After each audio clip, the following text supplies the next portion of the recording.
Olá, boa noite, obrigado pela presença aí desse lado, não só daqueles que viram esta noite, mas também daqueles que verão, aos que virão esta noite e aos que verão mais tarde. Então, bem-vindos a todos, à medida que forem entrando, se quiser pôr um gosto nesta live é importante, porque pôr o live acaba por mostrar alguma relevância deste conteúdo e pode ser que o algoritmo interprete isso de forma positiva e ajude a divulgar este conteúdo. Também para dizer que quero dizer que eu estou aqui no Instagram agora ao vivo, neste momento. Obrigado por aqueles que estão a entrar. E também aqui no Facebook, também estou ao vivo agora, na minha conta, no meu mural de Facebook. Obrigado pela presença. E também logo mais eu vou ter este conteúdo disponível no meu canal do YouTube. O meu canal chama-se Luís Melancia.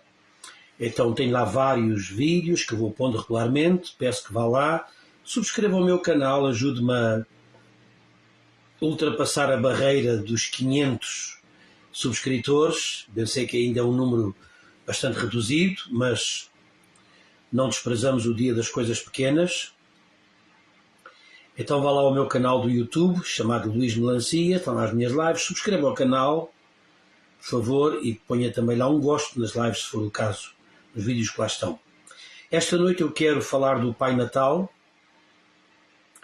e vamos entender, fazer uma leitura do ponto de vista psicanalítico.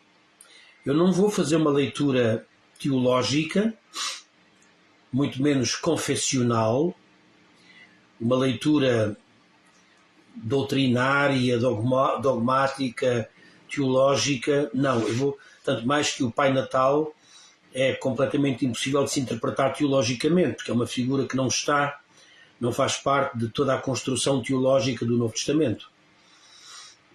O Pai Natal é a figura do São Nicolau, que aparece no século IV depois de Cristo, da nossa era, alegadamente com os milagres que lhe são atribuídos, e assim ficou integrada, digamos, no imaginário cristão, a figura do Pai Natal. Mas eu quero falar do Pai Natal hoje a partir de um ponto de vista psicanalítico.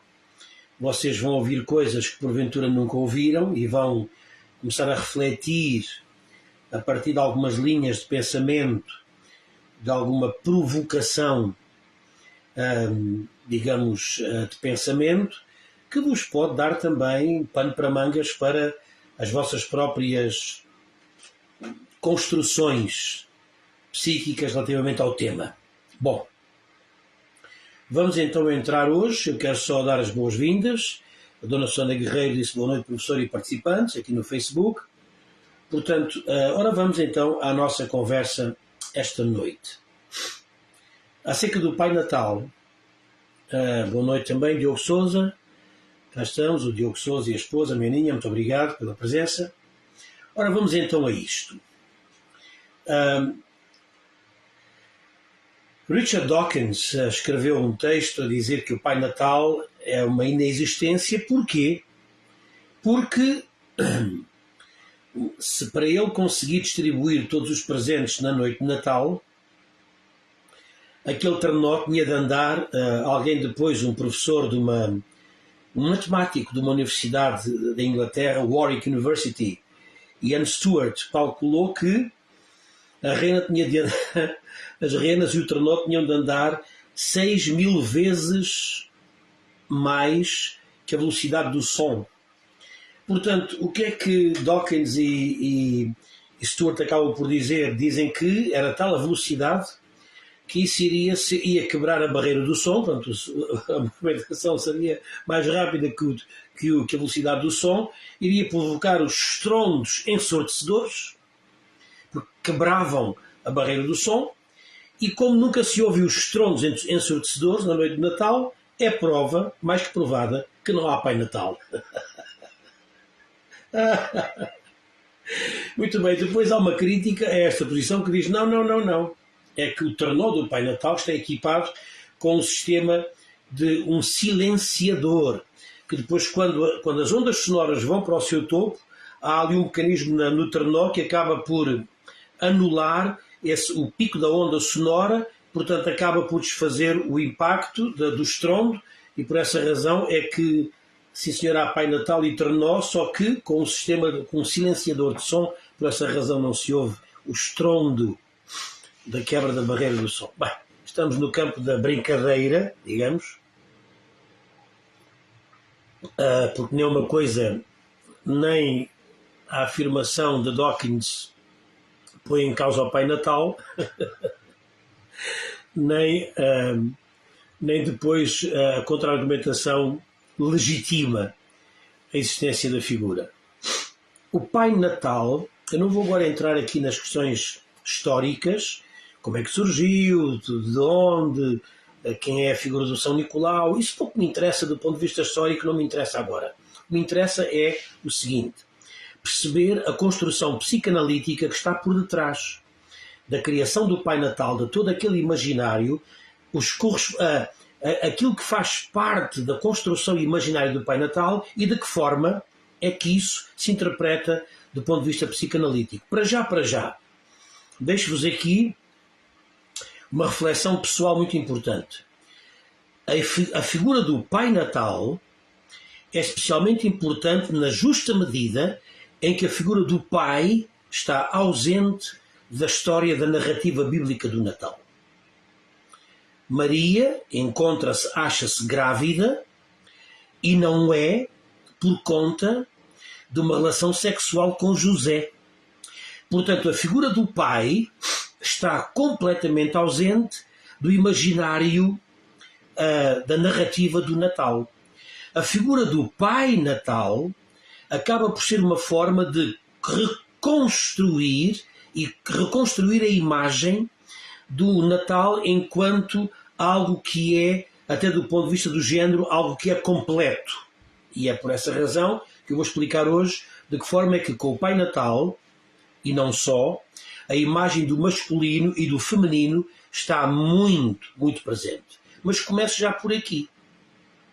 Sendo o Pai uma figura completamente ausente da narrativa histórica do Natal, o Pai Natal acaba por suprir a supressão, entenda a expressão, acaba por suprir a supressão, a ausência. A figura do Pai Natal vai suprir, vai resolver a ausência da figura do Pai em toda a narrativa do Natal. Agora, porquê Pai Natal e não Mãe Natal? Exatamente por causa disso. Porque é que a figura do Pai Natal é pai e não mãe? E justamente porque a figura do pai, do ponto de vista psíquico, vai restabelecer, vai suprir, vai corrigir um aspecto profundamente em falta em toda a narrativa, que é a existência do pai. E é também, escuta agora, vou entrar mais fundo, a figura do Pai Natal enquanto pai, ou, já agora para quem me assiste no Brasil, o Papai Noel, não é? Em Portugal usamos a expressão Pai Natal. Eu estava a esquecer-me dos meus amigos aí no Brasil. Vocês usam a expressão Papai Noel.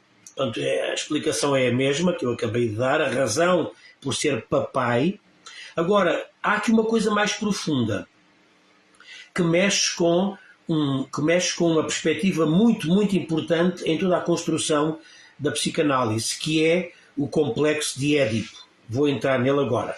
O que é que acontece com a figura do pai? A figura do pai, em toda a construção freudiana do inconsciente pessoal, a figura do pai é a figura do confronto, do conflito. A figura do pai é uma figura ameaçadora. Numa interpretação psicanalítica do pai, reportamos-nos ao complexo edipiano, reconduzimos àquele complexo de Édipo, que é o facto da criança, o menino, quando chega aos seus 4 anos por aí, enamora-se da mãe, apaixona-se pela mãe, e o pai passa a ser uma figura que ele quer matar. Toda a construção edipiana, do complexo de Édipo, identificada por Freud, da criança nos 4 anos, implica isto. Ela quer, a criança, o menino, quer matar o pai, porque ele está enamorado da mãe, e o pai representa a ameaça relativamente a ele. É de tal forma assim que há, inclusive, na psicanálise, a identificação de um complexo de castração. A criança com essa idade, perto dos 4 anos, o menino, tem medo que o pai, na sua autoridade e na sua demanda de posse total da mãe não partilhada com a criança, com o menino, a criança tem medo, é o medo chamado, o complexo, ou o medo da castração. O menino tem medo que o pai lhe corte o pénis, exatamente porque é a forma, é a sua forma de representar o seu amor pela mãe. Portanto, o pai, nestas origens psicossexuais da criança, na idade chamada, na fase fálica da criança, que é os 4 anos, por aí, como o menino tem medo, acha o pai uma figura ameaçadora, então o que é que acontece com a figura do Pai Natal? Como eu disse, o Pai Natal, o Papai Noel, é não só para resolver a ausência do pai em toda a narrativa bíblica do Natal, não há José, só há Maria e a sua gravidez, não há pai. Portanto, o Papai Noel, o Pai Natal, supre a ausência do pai, do ponto de vista psíquico, vai completar a narrativa, mas em segundo lugar, a importância do Pai Natal, do Papai Noel como homem, exatamente é uma forma de cura deste profundo complexo que a criança tem do pai ameaçador. O Pai Natal é uma espécie de reconciliação, e de reconciliação da figura do pai com toda a cena, o cenário do Natal, e também de reconciliação do pai com a criança. Já agora deixe-me dizer mais uma coisa. Não é curioso? É muito importante aquilo que Freud também pontuou quando ele disse que a imagem que nós temos naturalmente de Deus, que é também ele transportado para a categoria de Pai celestial, Deus Pai, em toda a construção judaico-cristã, Deus, se bem que Deus não é homem nem masculino, Deus não é masculino, como nós podemos entender, não é? Lógico, Deus não é masculino, se me entendem, mas ainda assim atribuímos a Deus a figura de Pai. E porquê é que nós atribuímos a Deus a figura de Pai? Exatamente por conta de uma substituição, isto é muito profundo, de uma substituição que nós fazemos pela figura do Pai por conta do complexo de Édipo. Quando nós, no complexo de Édipo, temos a vontade de matar o pai, porque o pai é a nossa ameaça relativamente a podermos ter amor pela mãe, essa ideia de morte do pai vai depois repercutir-se na construção psíquica que o homem faz de Deus. Deus precisa ser o pai de substituição daquele pai que a criança matou. Por essa razão, Deus, em toda a construção, quer do Velho, quer do Novo Testamento, Deus é a figura de pai. Mas Deus não tem sexo. É evidente. Portanto, a figura de pai é uma construção psíquica muito importante. Não estou a desvalorizar. É muito importante. Mas é o mais grave é o que Freud identificou quando ele disse a forma de nós lidarmos com o pai terreno é também a forma como nós vamos interpretar e lidar com o pai espiritual, com Deus. É por essa razão que Deus acaba por ser também um ser de quem se tem medo, vingativo, que castiga as pessoas, exatamente porque sendo o pai que nós identificamos por conta de uma substituição psíquica o medo que nós desenvolvemos para o Pai da Terra, e torno a dizer uma coisa muito importante. Esse medo você não está consciente dele, nem eu, porque foi durante um período em que nós não temos consciência da nossa consciência. Nós só temos lembrança de nós a partir, grosso modo, dos 5 anos, por aí, 4, 5 anos. Portanto, estas fases de desenvolvimento da criança, até aos 4, 5 anos, aconteceram, mas nós não temos lembrança nem consciência dela, o que não quer dizer que não tenha acontecido nessas fases. Portanto, a nossa relação tumultuosa, de medo, de conflito com o Pai, as pessoas transportam para Deus. É por essa razão que Jesus é fundamental na cura e restauração da nossa imagem de Deus.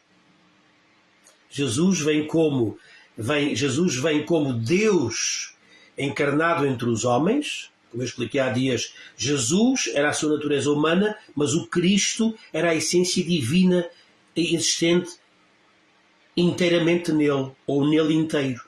Portanto, ele vem como a expressa imagem, está escrito, Jesus, o que nós celebramos no Natal ontem e hoje. Alguns de vocês talvez não tenham consciência do Natal, talvez só tenham consciência do peru, do bacalhau, só tenham consciência das bebidas, dos doces, da galhofa, da família, da mesa. Eu acho muito engraçado, na altura do Natal, toda a gente põe a fotografia da mesa. A consciência de Natal dessas pessoas, não sei se é da sua que me está a ouvir, se é, nem peço desculpa pelo que estou a dizer, porque é a verdade. Infelizmente, a consciência das pessoas, relativamente ao Natal, é uma consciência baixa. É uma consciência profundamente humana, terrena, mortal, finita, passageira. É uma consciência baixíssima. Porque a consciência do Natal não é a sua mesa de Natal. Você devia ter essa mesa bem feita todos os dias do ano, porque a sua família merece.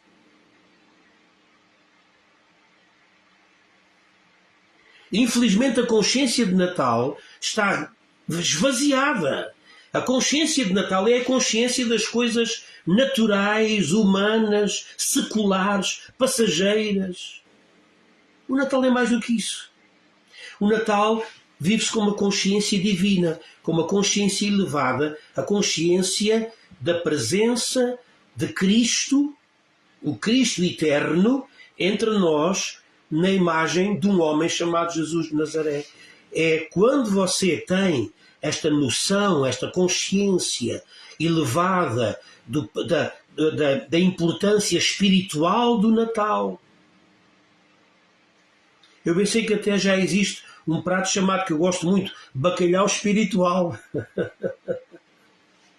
Mas nem sequer o bacalhau espiritual nos leva à consciência do Natal. A consciência do Natal não pode ser o peru que você comeu, por amor de Deus, nem pode ser a festa de família. Isso é uma coisa que devia haver o ano todo.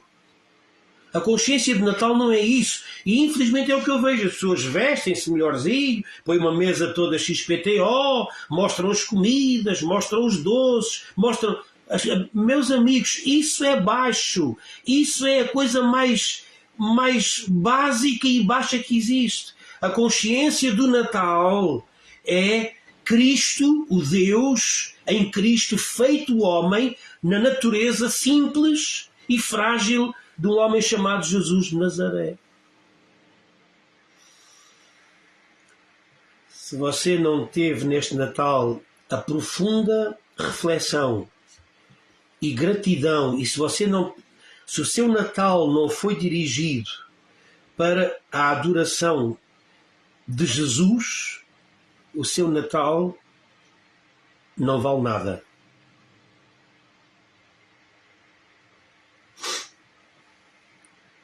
E não digo isto para ofender, mas também não vou deixar de dizer só para vocês ficarem contentes. Não. Portanto, o que eu estou a dizer esta noite é o seguinte, volto ao meu tema. A imagem do Pai Natal, do Papai Noel, é uma tentativa de conciliação da figura do Pai. Esse Pai Noel, o Papai Noel, o Pai Natal bonzinho, simpático, é uma tentativa de uma conciliação da figura do pai que ficou deturpada e ameaçada com o complexo de Édipo que eu acabei de explicar, que acontece lá atrás na nossa vida e desenvolvimento psicossexual. Então, o Papai Noel e o Pai Natal começa por aí. Quem foi entrando agora, eu peço que vá depois do final ao início, porque eu comecei por explicar coisas muito importantes já desde o início. Ora, quem não está curado da neurose do pai ameaçador, quem não está curado deste complexo edipiano e do medo da castração, quem não está curado desta neurose e do pai que vai castrar o menino, não pode ter outra imagem de Deus senão a imagem de um ser castrador e ameaçador. É por essa razão que a neurose é também produtora de uma construção religiosa e de imagem religiosa. Quantas pessoas têm uma construção religiosa até de Deus a partir de uma neurose que foi desenvolvida logo desde a mais tenra idade. Portanto, começo por dizer hoje o seguinte: o Papai Noel no Brasil e o Pai Natal em Portugal é uma tentativa de conciliação da figura do pai em todo o cenário do Natal. Tanto mais que, como eu disse, o pai está ausente na narrativa bíblica. Como o pai está ausente, há que trazer a presença do pai a esta imagem que se pretende completa, exatamente porque representa a tentativa de representar a família por inteiro. Agora, posto isto, resolvido o problema e a questão do pai, eu quero resolver agora a questão das renas. Porquê é que o pai... E já lá vou as renas voadoras, já lá vou ao voar. Vamos por partes. Depois desta live, você vai me agradecer esta live e vai ser muito interessante para si entender o que está por detrás destas imagens. Veja bem o que está por detrás da imagem do Papai Noel, do Pai Natal, e não da Mamãe Noel ou da Mãe Natal. Veja bem, começou por aqui. Agora, porquê as renas? As renas são mais um sinal de virilidade. Outra vez, o papel do homem restaurado na cena do Natal. O papel do homem viril, do homem viril e jovem. É o papel de uma juventude viril. Porquê é que eu digo isto? Porque as renas, é engraçado que as renas são um dos animais que, creio que até o único, que tem tanto a fêmea como o macho têm chifres. Então os dois géneros têm chifres. Agora, é interessante que, por altura do Natal, é já a altura em que os machos jovens, depois de terem perdido os chifres, porque os machos perdem os chifres mais cedo, as fêmeas mais tarde, lá para a primavera. Então o Natal, como eles perdem os chifres já no início, já no fim da primavera, início do inverno, no fim do outono, digo eu, então o Natal é já a época em que o macho jovem viril tem os chifres de novo a brotar, a crescer. Então isso é sinal de virilidade. Exatamente por conta do que eu já expliquei, da ausência do pai na figura, na narrativa natalícia. O Pai Natal. Quem foi chegando agora, por favor, vá de novo, no final, vá à live no início, porque eu expliquei coisas muito importantes relativas à figura do pai e da necessidade do Pai Natal enquanto pai. Bom, então as renas falam desta juventude e desta virilidade. Há ciclos de mudança nas hastes, nos chifres dos animais, e então isto representa o quê? O renascer de um jovem viril e potente. Portanto, a imagem das renas também nos remete para a figura, para a restituição da figura do pai, de um pai jovem, de um pai forte no Natal, até para uma espécie de contraponto à figura tradicional de José, o filho, digamos, o pai, nós chamamos a linguagem técnica, é o pai putativo, é o pai de empréstimo de Jesus de Nazaré. Então a imagem de José é a imagem do homem já idoso. Assim diz a tradição, um homem idoso. Então as renas do Pai Natal representam um retrocesso à cena da virilidade do Natal, a importância do pai e tudo aquilo que o representa. Isto é uma coisa que nos sonhos acontece, que é a chamada condensação, quando numa só figura nós juntamos num só sonho, juntamos várias características numa só pessoa, neste fenómeno que é a condensação, que existe aqui no cenário do Natal, na cena do Pai Natal. Há aqui um fenómeno de condensação de vários conteúdos numa ou em poucas figuras, como é o caso do Pai Natal e das renas. As renas, repito, é uma continuação desta imagem de virilidade, a imagem do pai viril que faz falta na construção, na narrativa do Natal como nós os conhecemos. Portanto, os chifres das renas, e as renas em si, são renas jovens, de chifres renovados, e claro, sabemos que os chifres das renas são também um mecanismo de defesa, porque na altura do cio, os machos usam as hastes, os chifres, para combater e para afastar outros machos. Não é? Você está a ouvir isto e a pensar no que eu já pensei. A imagem dos chifres no imaginário masculino. Mas é exatamente ao contrário. A imagem dos chifres no imaginário masculino é exatamente porque, quando se usa a expressão para falar de um homem que é traído, o problema é o seguinte: ele foi traído porque lhe faltava a virilidade, a juventude, porventura a energia, a potência dos chifres.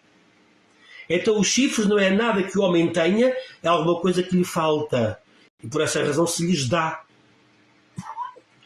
Que coisa complicada que eu estou a dizer, mas é também para pôr aqui um ponto de humor, para explicar até de que forma é que no nosso imaginário nós usamos certos elementos, como o que acabo de dizer, e com um fim, com um fundo psicanalítico. Bem, já percebemos o pai, já percebemos as renas, a importância das renas. Agora, porquê é que as renas e o Pai Natal sobrevoam os telhados das casas? Você sabe que o ato de sobrevoar é um ato que representa, aguente-se aí, sobrevoar, voar sobre, é um ato que representa e significa, traz-nos a imagem da fecundação. A fecundação é exemplificada pelo ato de sobrevoar. Vou dar 2 exemplos que também nos são trazidos do relato bíblico. Em Gênesis capítulo 1, diz que a terra era sem forma, vazia, e diz que o Espírito de Deus, como se uma pomba fosse, se movia sobre a face das águas. O mover sobre a face, aí, é a mesma expressão usada para uma ave que está sobre os ovos. Eu disse que sobrevoar é um ato de fecundação. A ave a ave que cobre os seus ovos é também isso um ato de fecundação, que é a imagem que nos vem do Gênesis do Espírito de Deus que se movia sobre a face das águas, e depois Deus fala, haja luz, e dessa cobertura fecunda, dessa fecundação, dessa cobertura como quem fecunda, nasce, através do poder da palavra, nasce a luz. Isto é uma imagem lindíssima do imaginário do Velho Testamento, dos judeus. Ora bem, chegamos ao Novo Testamento, há outra imagem interessante. O anjo, estou a falar disto, estamos no Natal. Vocês que são cristãos, quer sejam católicos, evangélicos, quer que seja, esta é a linguagem que vos deve ser familiar, porque vem da nossa tradição bíblica, é cristã. Então, sabem que o anjo chegou a Maria e disse a ela, tu vais conceber, o ser que há em ti é concebido do Espírito Santo. E ela diz, mas como é que isso pode ser, se eu não conheço, se eu nunca tive nenhuma relação sexual com nenhum homem? O anjo diz, virá sobre ti o Espírito Santo e te cobrirá. Outra vez, o cobrir. Cobrir é uma imagem de fecundação. Você acha estranho o Pai Natal voar? Porquê que o Pai Natal não vem bater à porta das pessoas? Porquê que o Pai Natal não passa na rua a dizer Pai Natal, Pai Natal, e as crianças vêm e recebem... Não, não é assim. Não é dessa forma. É através de um ato de fecundação.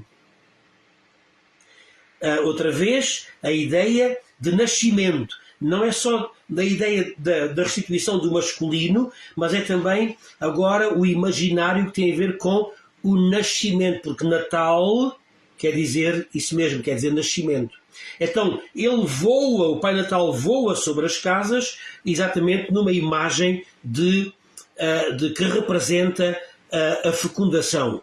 Eu já lá vou daqui a pouco falar, quando eu falar das meias na chaminé e o sapatinho, eu já lá vou voltar outra vez a esta coisa do Pai Natal a voar ou a sobrevoar, porque é também tirado do conto do São Nicolau, que terá feito um milagre, não é? Eu já vou explicar, que tem a ver com este sobrevoar, e volto a ele daqui a pouco. Mas entendam isto, o Pai Natal representa a restituição de uma figura que não existe na cena da natividade, do nascimento de Jesus, porque não é gerado por Pai. O Pai Natal representa, digamos, o suprir dessa supressão, dessa ausência. O Pai representa também uma certa conciliação com a imagem ameaçadora que o Pai tem por conta do complexo de Édipo. Aí o Pai Natal, o Papai Noel. As renas por conta desta imagem também de virilidade associada ao nascimento, anunciada, porque o nascimento vem através de alguém num seu estado viril e potente e poderoso. A imagem das renas. O Pai Natal que sobrevoa tem a ver com esta imagem de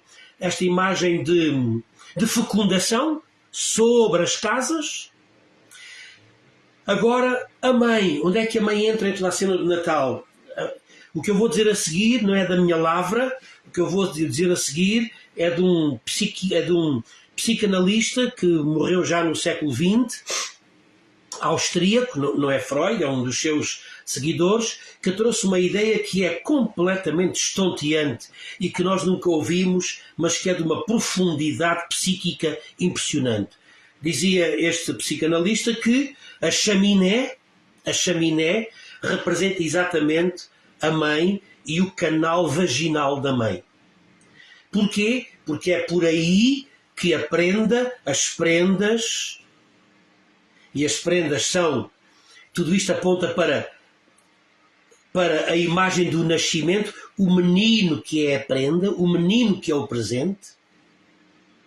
O menino Jesus é o presente, por essa razão há presentes no Natal, representam o grande presente na imagem do menino Jesus, mas sendo que a chaminé, sendo que a parte de cima da chaminé e a chaminé em si representa, de acordo com este psicanalista, representa a vulva e o canal vaginal da mulher, dentro do qual, através do qual vêm os presentes de Natal.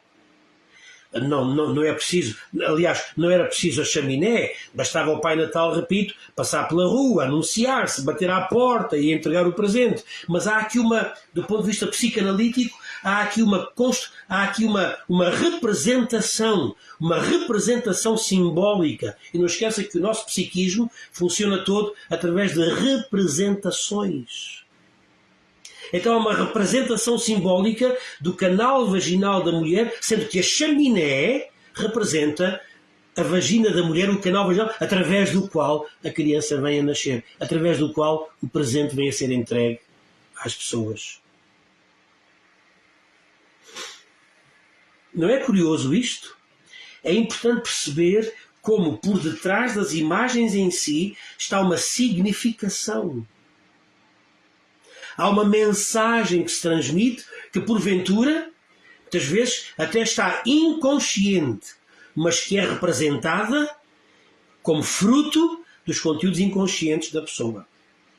Agora, há mais uma coisa muito interessante. Depois de nós falarmos do pai, do papai, das renas que voam, falarmos da mulher, da sua anatomia, que tem a ver com o lugar por onde a prenda chega, o presente chega até nós. Há depois esta questão exatamente do secretismo na preparação dos presentes. O que é isto senão o processo de gravidez?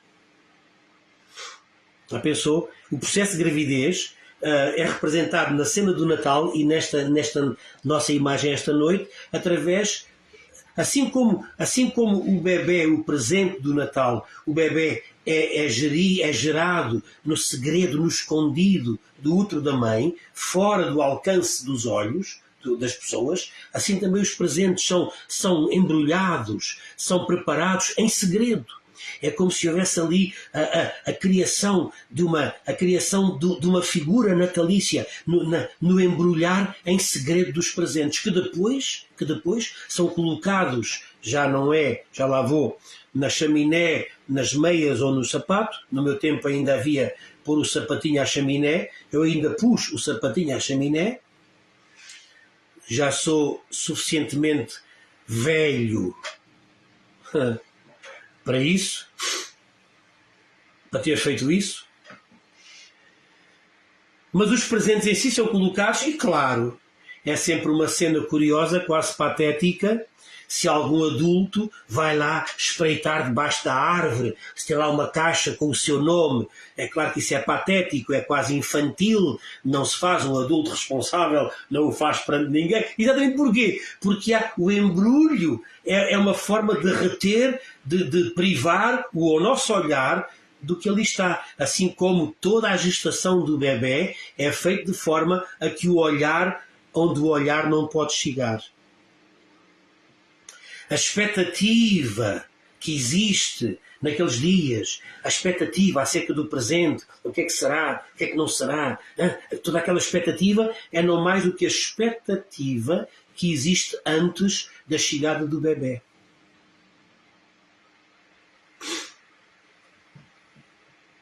Os presentes e a esperança que existe acerca de um bom presente, de uma boa oferta, é exatamente uma imagem simbólica da mulher que está de esperanças. Portanto, temos aqui na cena do Pai Natal, do Pai, a figura do Pai, as renas, a chaminé, os presentes, tudo isto é representativo de exatamente da época que é a época do nascimento. Vou terminar esta conversa, não quero demorar mais, já vai longa. A importância das meias é, de facto, das meias penduradas à chaminé, ou até do sapatinho à chaminé. Também tem uma linguagem, também tem uma interpretação psicanalítica. Certa vez, e é aqui que eu volto, quando eu disse há pouco ia voltar à questão de sobrevoar, São Nicolau, que é o inspirador da figura do Papai Noel, ou do Pai Natal, um santo da Igreja lá para o século IV, o Pai Natal, aliás, o São Nicolau, teria sobrevoado as casas, distribuído moedas de ouro por cima de uma chaminé, e as moedas caíram dessa chaminé.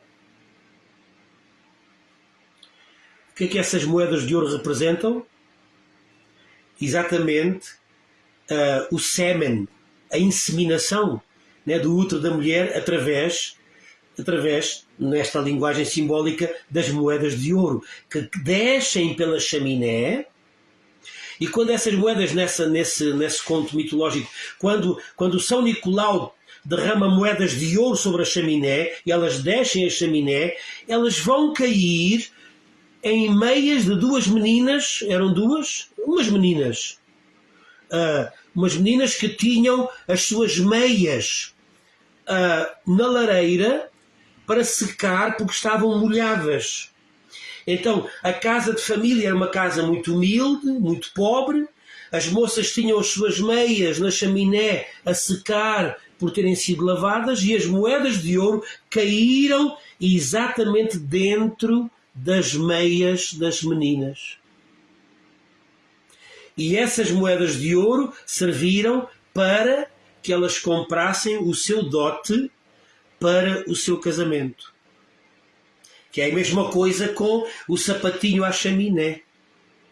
De facto, ouça isto, as meias à chaminé ou o sapatinho é uma imagem do útero. Outra vez uma imagem de nascimento, de vitalidade, de vida, de nova vida, no Natal. As meias são uma imagem do útero, na justa medida em que foram as meias que receberam as moedas de ouro que vieram providenciar o sustento para o dote, para comprar o dote para o casamento. Entender esta linguagem e a interpretação destas imagens é fundamental para nós entendermos melhor tudo o que está em jogo do ponto de vista psicanalítico na construção do Pai Natal e do que é que tenta reproduzir-se e resolver-se do ponto de vista das faltas psíquicas. Nós somos seres faltantes, digo sempre, e porque somos seres faltantes, aquilo que as imagens que nós reproduzimos acabam por ser a tentativa de uma restituição daquilo que porventura nós temos em falta. Por essa razão fica hoje aqui a minha explicação do Pai Natal. Vocês que chegaram mais tarde, peço-vos encarecidamente que no final voltem ao início desta live, deixem passar 1 minuto ou 2 para o Facebook ou o Instagram recarregar por completo a live, senão vocês vão ouvir só uma parte, não vão deixar descarregar tudo. Ouçam desde o início e vão perceber como esta história do Pai Natal vai ser uma representação tão profunda do nosso psiquismo e das nossas faltas relativamente ao cenário do Natal. Eu desejo a vocês um próspero 2024, mas para isso vão ao meu Facebook, porque está lá o link numa das publicações, até está um filme que eu fiz, para vocês comprarem o meu e-book, o meu livro digital chamado Os 9 Lugares do Dinheiro. E tem também mais 4 capítulos muito importantes. É uma perspectiva bíblica, ok? Eu puxei pelas minhas qualificações teológicas, o meu doutoramento é em teologia, então puxei dos meus galões teológicos e fiz um livro com perspectivas bíblicas, perspectivas milenares poderosíssimas, que nos dão chaves importantíssimas para afinarmos conceitos ligados com prosperidade. Para quê? Para um próspero ano novo. O ano não será próspero porque você faz decisões de ano novo. É engraçado. Na passagem de ano é os desejos, né? As 12 passas, desejos, fazer desejos. Depois chegamos ao princípio do ano, é as decisões. Mas isto não vai lá nem com desejos nem com decisões. Vai lá com novas informações, com que nós vamos armar o nosso conhecimento e assim agir da melhor forma para um próspero 2024. Por essa razão, vão aí ao meu Facebook, está aí alguns posts com o link. Até vou pôr também no início desta live, eu vou pôr no início da live o link para o meu e-book, Os 9 Lugares do Dinheiro. E assim você pode receber por e-mail o livro, ler e vai ver que vai lhe fazer bem, tá bom? Pronto, fico por aqui, até amanhã às 10h30 e obrigado por terem vindo. Tchau, tchau.